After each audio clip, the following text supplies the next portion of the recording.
It's time once again to review all of the ways in which the media covered themselves in glory.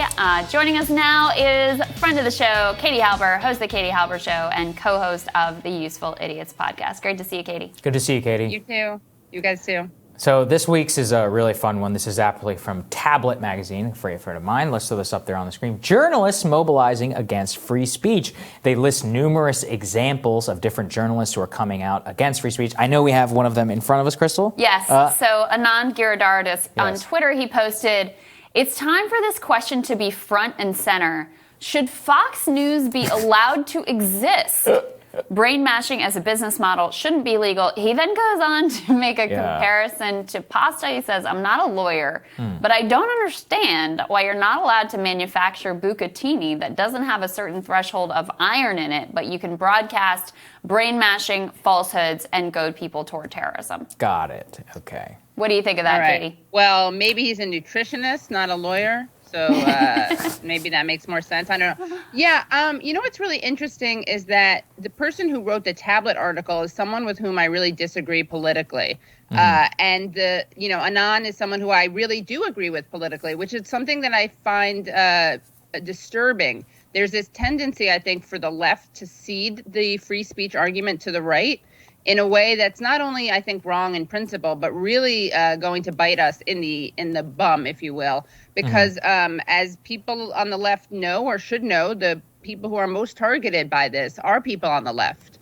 And the more you normalize this, the more customary it becomes, the easier it is for people to not notice or not object to when the left is censored.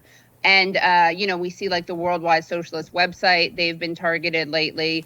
An example I often bring up is how much Palestinians are targeted or Israel critics are targeted and have their Facebook accounts deactivated. So I just think the left is being short-sighted when they ask for things like this. And it's one thing, like we do have hate speech laws already, that those can be enforced. And I think that Fox News does a lot of incredibly irresponsible journalism.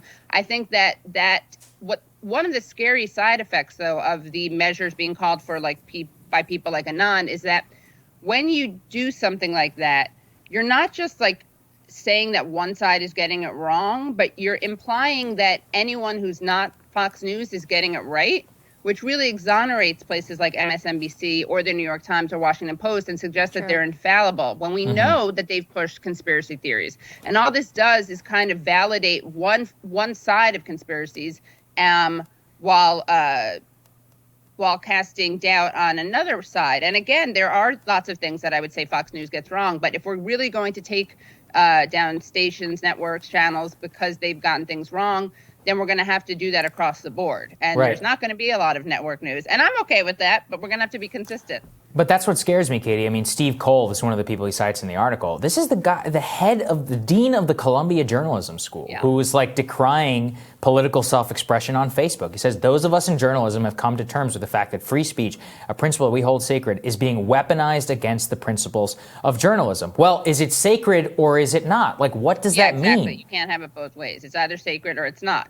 And what does weaponized mean? And what is like, what does that mean, weaponized? Who's weaponizing it? How? Is it people who are writing articles? Is it people who are writing Facebook posts? I mean, what's true, and I think we can have an honest, nuanced discussion about this, is that, Facebook does promote more divisive posts, right? So there is a discussion to be had about that, and about whether or not people violate terms of service on Twitter.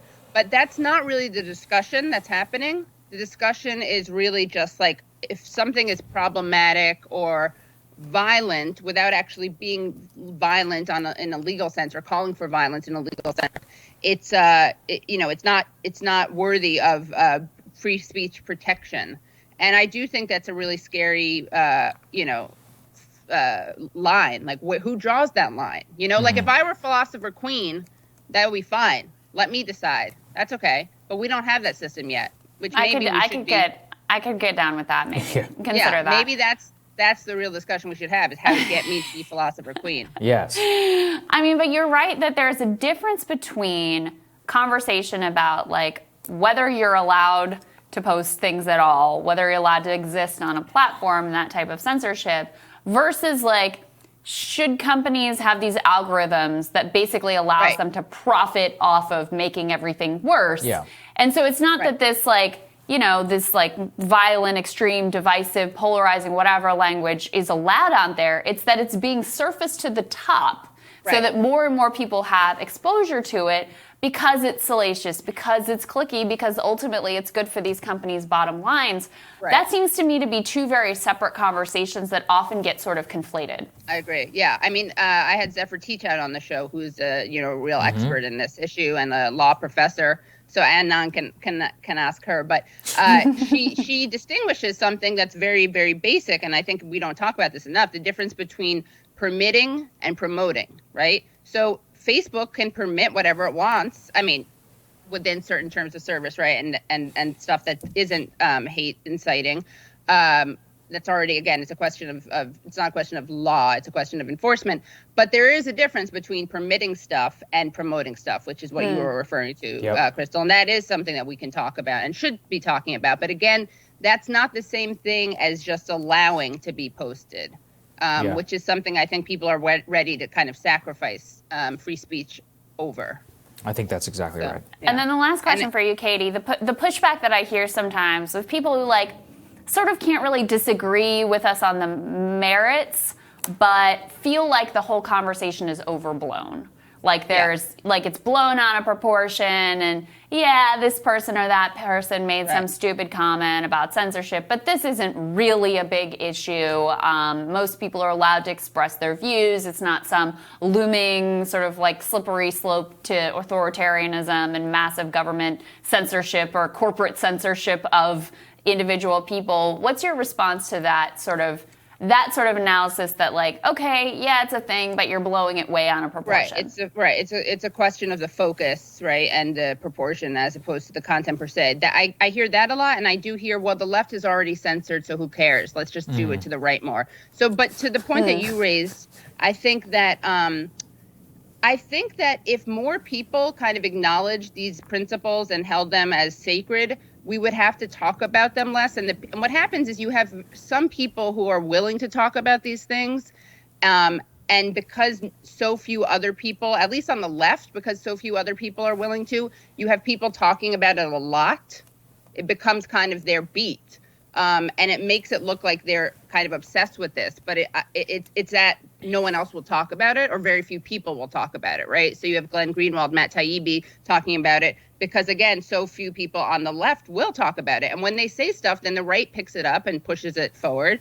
And I think that, is there a larger discussion to be had about media, corporate media, and whose voices are lifted and how frequently you have pro-war voices, for instance, on mainstream media, and how infrequently you have pro-war voices on mainstream media?